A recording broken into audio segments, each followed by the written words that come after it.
Libra, hi, welcome to Mystic Queen PH. At ito ang inyong weekly reading for August 19 to 25, 2024. If you are interested in private readings, meron tayong link sa description at sa pinned comment. Paka-check nyo na lang information kung paano mag-book for a private reading. So let's see, Libra, what's coming to you August 19 to 25, 2024. Wow! May new life. Oh, may bagong buhay. Maaring iba sa inyo, may baby sa bahay, no? May pinanganak. Oh, congratulations. Iba naman, this is about a new life for you, new beginnings, new inspiration, bagong bahay, bagong buhay. O yung iba sa inyo, recently nag-asawa or uh, na pumasok sa isang committed relationship. Merong soulmate energy dito. And then, you have round and round. May mga bagay na gumugulo sa isip nyo ngayon na pwedeng, ito yung mga paulit-ulit nyong iniisip, pero wala kayong ginagawang action.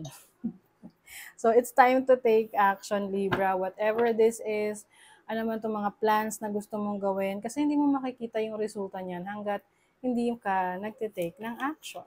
Diba? Hanggang nasa isip lang yan. So, your overall energy is the Magician. Oh, wow, stepping into your own power.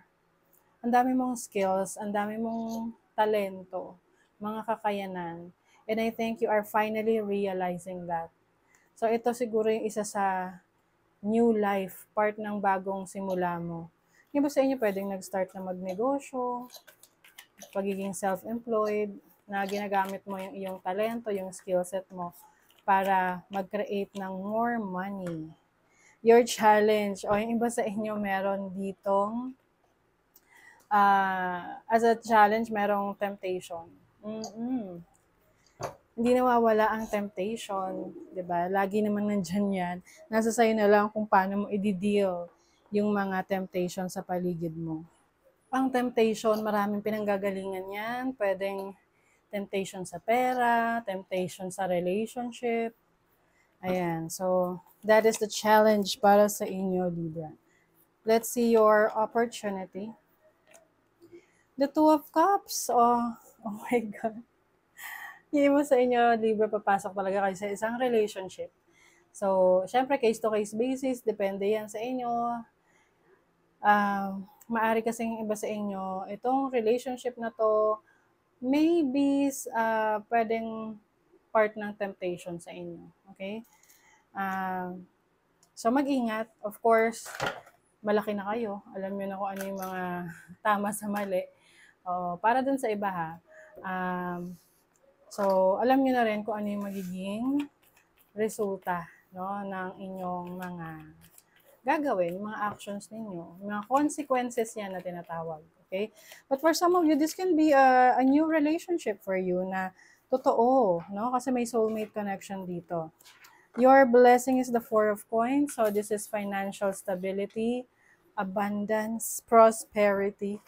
Oo. So yung iba sa inyo, meron kayong mga maipupundar na properties or pwedeng may makakabili kayo ng bahay, may down payment sa bahay, malilipatan nyo na yung bahay. Pagdating sa ipon, no, mas marami kayong may ipon na pera. Mas magiging maingat kayo sa pag-handle ng inyong finances. So sa money, career, finances, you have the Queen of Swords and the Knight of Coins. Yes. The Queen of Swords is someone na matalino pagdating sa pag-handle ng kaperahan. Itong Knight of Coins energy is someone na talagang masinop, someone na gusto niya sigurado yung future niya. So I think some of you are building a very strong foundation pagdating sa trabaho, sa career, sa business ninyo. And eventually, ito ay magbibigay sa inyo ng magandang ani in the future. Kasi itong energy ng Knight of Coins is slowly but surely, pero consistent siya.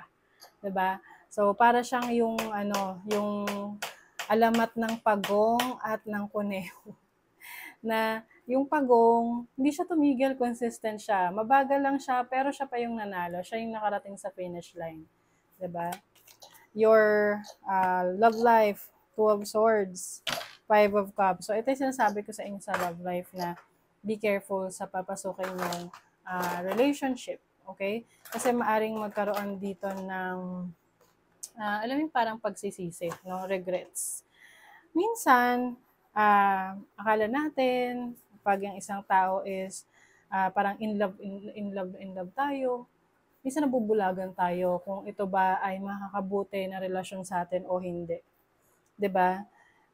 Kanya-kanyang dahilan yan. But, syempre, lahat naman tayo merong learnings sa mga desisyon natin. O, kailangan na lang dito, meron kang lakas na i-handle kung ano man yung outcome nitong relationship na papasukin ninyo. Oo, kasi yung iba rito, pwedeng, this can be a toxic relationship or parang pwedeng may deception, may panloloko, no? Oo, na akala mo maganda yung intentions niya, yung pala pansarili lang niya, 'di ba? Mm. This is about a person na magaling magsalita, no? So maaring merong person sa buhay mo na kukumbinsihin ka na umayon sa gusto niya. Whether sa career, business, trabaho yan, or sa relationship. So, pay attention. Oh my God, may snake! Oh, Libra. Libra. Okay. Meron dito talagang merong hindi magandang intentions. Okay? So, mag-ingat. Okay? Take extra careful. Of course, sino ba naman ako para magsabi sa inyo ng dapat nyong gawin? Okay? Malalaki na kayo, you have your own decisions. You also have ship. So, this is about fortune that is coming in sa'yo. So, pwedeng merong yung hinihintay mo, let's say, opportunity sa ibang bansa or good news na hinihintay mo related sa trabaho mo na pwedeng matagal mo na hinihintay, darating na yan. Meron na siyang update or may good news na parating sa'yo. Ito rin yung kung meron ka mga orders abroad na medyo natatagalan, parating na siya. Okay. You feel something is lacking in your life, perhaps love, money, or goals. Ayun lang. Kasi di ba minsan tayo, pumapasok tayo sa relationship kasi minsan akala natin, yun yung kulang sa atin. Pero yun pala yung sisira sa atin. Di ba? Pagdating sa pagpasok sa relasyon, you just have to be ready, no? Ano man klaseng relationship to na papasukin mo, you have to be ready for the consequences. Kahit maayos yung situation o hindi. Okay? And then, may good luck. Wow, ang ganda. So, there's good luck coming in para sa inyo. Meron mang mga challenges, syempre, meron ding magandang parating. Saang area of life tong good luck na to? Wait lang. Saan tong good luck na to? 8th house, sa negosyo. Kasi 8th house is other people's money. Pwede ring investment ito. So, kung meron kang negosyo, may investment ka, maganda, may good luck para sa inyo. Or anything na game of luck. Subukan yung tayaan. Beware of self-delusion. So, ito yung sinasabi ko sa inyo na minsan, parang nagiging delulu tayo, no? Na parang nabubuhay tayo doon sa thinking na napaka-perfect or ito yung mangyayari sang-ayon sa gusto natin. Pero minsan nasa isip lang pala natin yon. Hindi naman pala talaga yon totoo. Kasi yun lang yung pinoproject natin. So, be careful sa ganon. Lalo na kung meron ka na nakikita na red flag, whether sa relationship, sa business, sa career, sa trabaho mo. Pay attention to that. Kasi pwedeng yan yung mga signs na binibigay sa'yo ng universe na, oops, teka lang, dahan-dahan, hinay-hinay ka lang, wag mong ibuhos muna. Okay? There's success. Ang ganda nito. Believe in yourself and dare to dream big. So, kung ikaw ay magpo-focus sa yung mga pangarap, yung mga goal mo sa buhay, you're going to be successful, Libra. Approach the situation with a light heart. Trust. Yes, importante sa'yo yung tiwala. Tiwala sa sarili mo, tiwala sa partner mo, tiwala sa trabaho mo, at tiwala sa mga goals na gusto mong ma-achieve. Okay? Number one, you really have to trust yourself para mas maging successful ka. You also have Atlantis. Healing wisdom is surfacing. Stop and listen.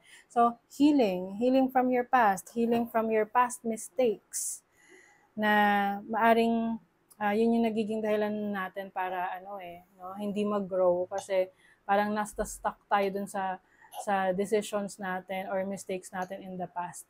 We just have to learn from that. No? Kailangan lang natin matuto dyan sa past mistake and then move on, okay? Because there's a new beginning waiting for you. So that is your reading, Libra. Thank you so much. Bye.